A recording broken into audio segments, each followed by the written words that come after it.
I never married for love. That's the first thing you should know about me.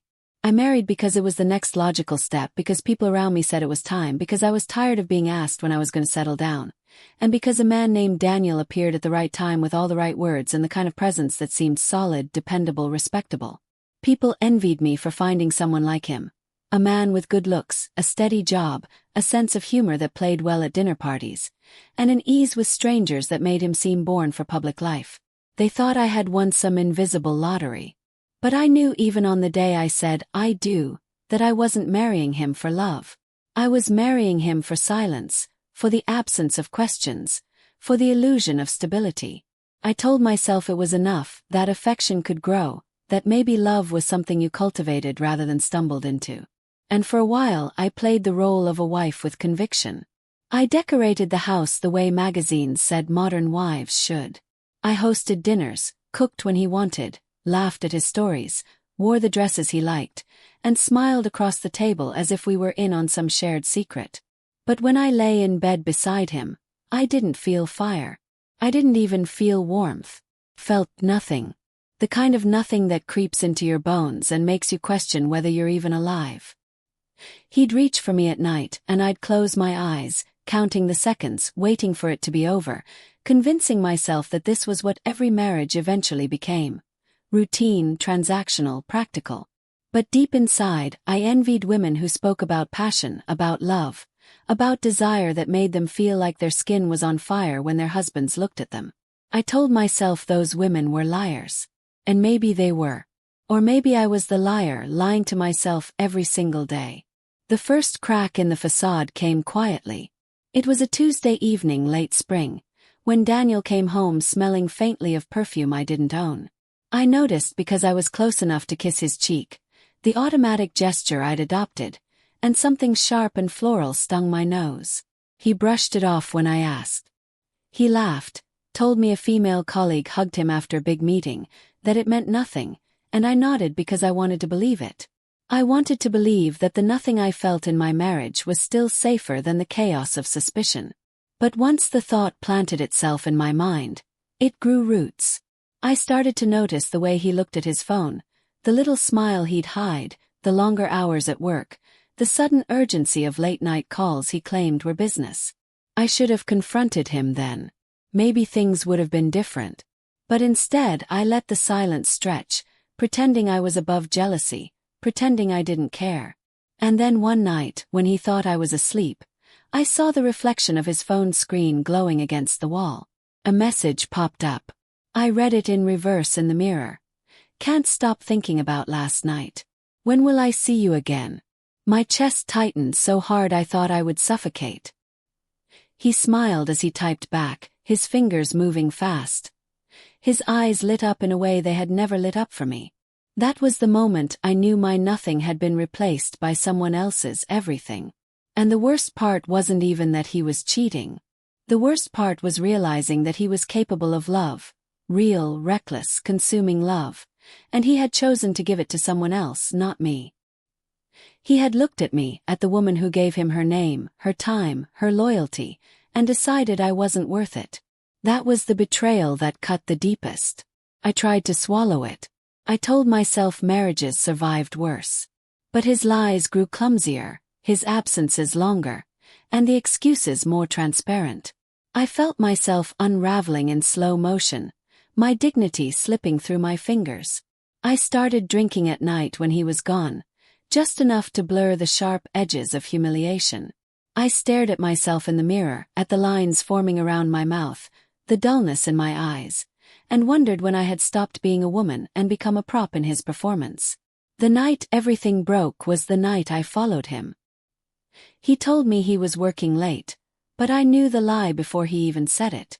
I drove behind him, heart hammering, watching his car wind through streets until he stopped outside a small, hidden bar on the other side of town.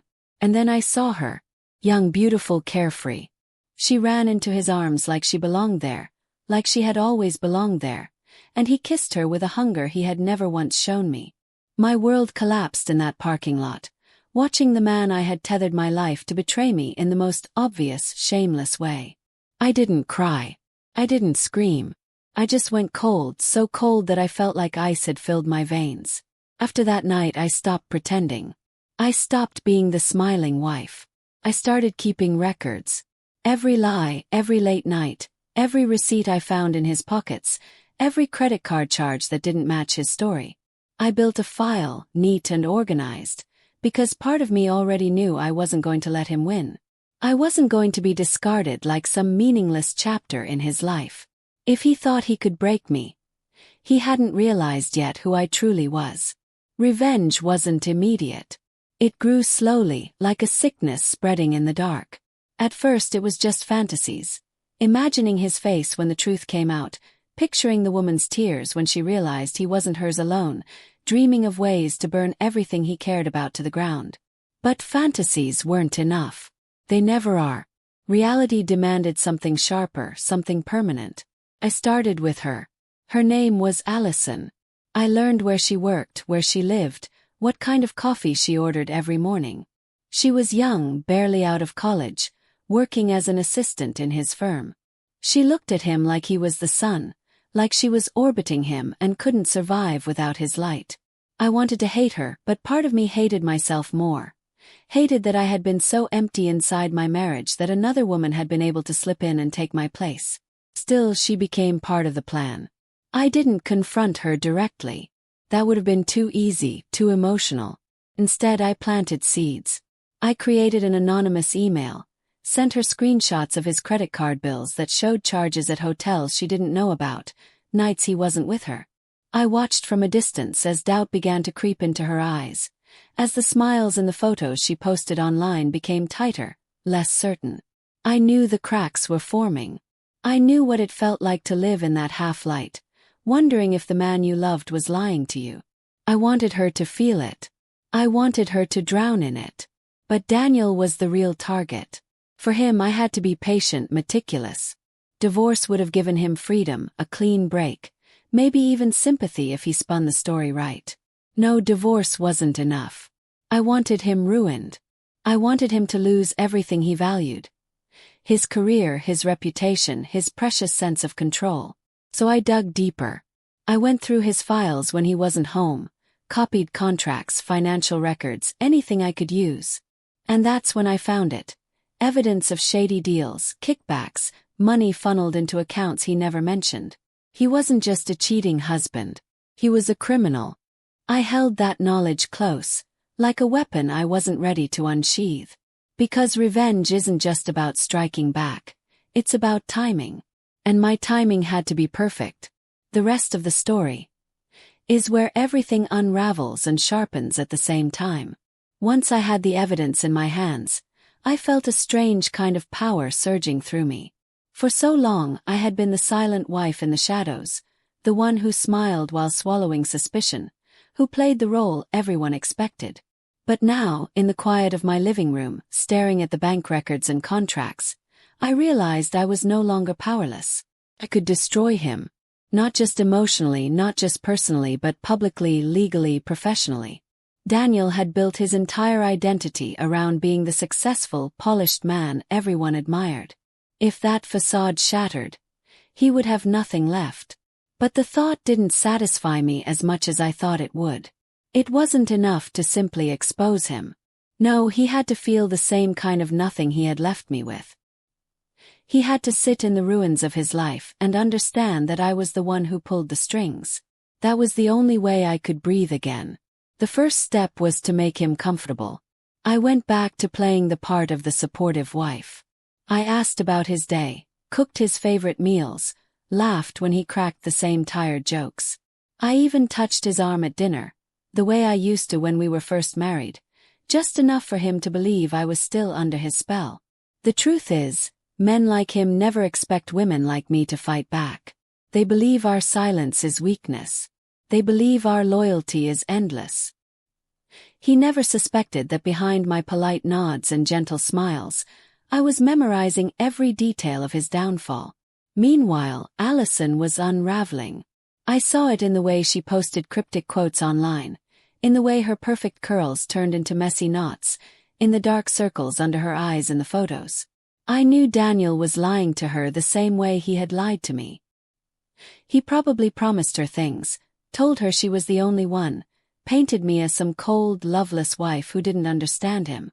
Men like him are always the victims in their own stories. But the anonymous messages I kept sending her, the whispers of truth, were eating at her. I could almost feel her panic radiating through the screen. And I savored it. The next move was riskier. I waited until Daniel left his laptop open one night while he went to take a shower. He was careful but not careful enough. I slid into his email and downloaded copies of everything I didn't already have. Contracts with clients, messages that hinted at bribes, even personal correspondence where he mocked the very people who trusted him. By the time he came back, I was on the couch scrolling through my phone as if nothing had happened. He kissed my forehead absent-mindedly, and I almost laughed at how easily he underestimated me. I contacted a journalist. Not directly, that would have been reckless. Instead, I created a burner account and sent snippets of what I had, just enough to pique interest. The reporter bit immediately, asking for more, promising confidentiality. I gave just enough to keep her hungry, dangling the bait like a fisherman waiting for the perfect strike. But I wasn't ready to end it yet. I wanted to watch him squirm. So I staged little traps. A mysterious call late at night that I answered before he could. A voice on the other end asking for money. A note slipped into his briefcase, written in block letters. "I know what you did." The look on his face when he read it, confusion turning to fear, fear trying to mask itself as irritation, was delicious. He snapped at me when I asked what was wrong, told me it was nothing, but his hands shook when he poured himself a drink. Meanwhile, Allison reached her breaking point. She showed up at our house one night, mascara running down her face, screaming his name on the porch. I watched from the window as he rushed outside, trying to calm her, hissing at her to keep her voice down. She shouted about the hotels, about the other women, about the promises he'd broken. I opened the door just as the neighbors started to peek through their curtains. I stood there, serene, watching the two of them unravel in front of me. He begged me to go inside, but I didn't. I stood there and let the neighborhood see the cracks. Allison sobbed, calling him a liar, calling him a monster, and I simply nodded, as if I were the audience at a play I'd already memorized. After that, his carefully curated image began to fracture. He was late to work, distracted in meetings. I knew because I checked his calendar, listened to the voicemails piling up. The journalist pressed harder, demanding the full story. And then the opportunity came. A gala, one of those events where he was expected to charm investors and donors, where his wife's presence was part of the performance. I wore the red dress he hated, the one he said was too loud, too desperate. I wore it because I wanted eyes on me, because I wanted to be remembered. We arrived together, the perfect couple on the surface. His hand at the small of my back like we were in sync. But inside, I burned with anticipation. I had already sent the journalist everything. The documents, the bank statements, the proof. I knew the story would break within hours. And it did. Midway through the gala, as Daniel was making a toast, phones started buzzing around the room. I saw people glance down, frown, whisper. Daniel noticed too, his smile faltering for the first time. Then one of his partners stormed out, shoving past him. Another followed. The whispers grew louder. I pulled my phone from my clutch, opened the article, and pretended to read it for the first time. Local businessman accused of fraud, bribery, and embezzlement. His photo, his name, splashed across the screen. The look on his face when he saw it. Oh God, I'll never forget it. His jaw clenched. His eyes darted toward me, searching for reassurance, for denial. I gave him neither. I simply raised my glass, met his gaze and sipped. For the first time in years I felt alive. But the high didn't last. That's the thing about revenge, it gives you a rush, yes, but then it demands more. The days that followed were chaos. Reporters camped outside our house. His company cut ties with him. Friends stopped answering his calls. He spiraled, snapping at me, slamming doors, drinking himself to sleep. Part of me loved watching him unravel. But another part, Another part began to wonder what I had become. He accused me one night, his eyes bloodshot, his voice slurred. "It was you, wasn't it? You did this to me." He grabbed my wrist, hard enough to leave a bruise, but I didn't flinch. I looked him in the eye and said, "You did this to yourself." And in that moment I believed it. But later, lying awake in the dark, I wondered if I had crossed a line I could never step back from. Allison disappeared from the picture. I don't know where she went. Maybe she moved on, maybe she stayed to watch him fall from afar. I didn't care. She was collateral damage, and I had stopped thinking about her once she'd served her purpose. But Daniel was sinking. He lost his job, his accounts were frozen, the house was suddenly too big and too empty. He paced like a caged animal, muttering to himself, scribbling on scraps of paper like he could somehow plan his way out of the mess. I watched, silent, detached, almost clinical in my observations. But here's what I didn't expect: the emptiness that crept back in. I thought revenge would fill the void, that it would make me whole again. For a while it did. The adrenaline, the control, the sweet satisfaction of watching him fall. But once the dust settled, once he was broken and defeated, I felt the same hollow space inside me yawning open again. The same nothing that had driven me to marry him in the first place. And that terrified me more than anything. Daniel didn't collapse in one dramatic moment. He didn't scream into the night or run into traffic or throw himself into a bottle until his heart gave out. No, his downfall was slower, uglier, a gradual disintegration that made me wonder how much of him had ever been real to begin with. He stopped shaving, stopped leaving the house, stopped answering calls. He sat in the living room with the blinds closed, muttering under his breath about people he once called friends. Sometimes I would catch him staring at me, eyes red and hollow, like he was trying to piece together how I had slipped through his fingers, how the obedient wife had become the shadow in the corner who no longer cared. First I savored it. I'd walk into the room, find him slouched in yesterday's clothes, and feel a delicious spark of victory. But the longer it went on, the more unsettling it became. He wasn't just broken. He was rotting like a carcass left out too long. And I realized I was living inside the smell of his decay. One night he finally said it. "Why did you do this?" His voice was low, almost childlike, and for a moment I almost pitied him. Almost. He sat across from me at the kitchen table, his hands trembling around a glass of water. "I know it was you. Who else could have? You destroyed me. I could have denied it. I could have played innocent, kept the mask on. But something in me wanted him to know. Maybe I wanted him to carry that knowledge to the grave. Maybe I wanted him to look at me and finally see the woman he had underestimated.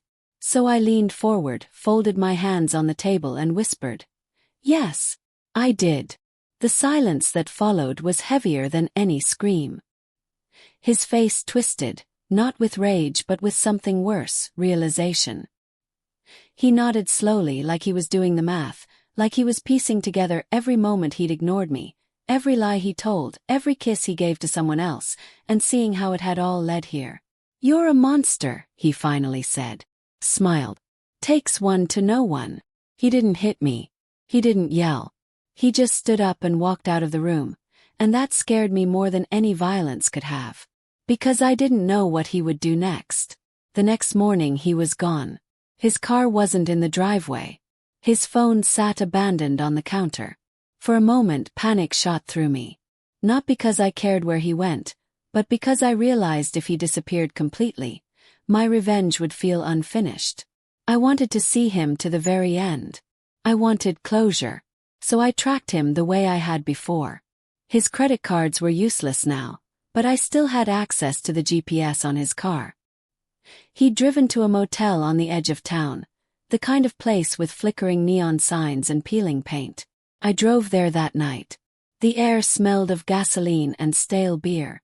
I found his car parked crooked in the lot, dust already settling on the hood.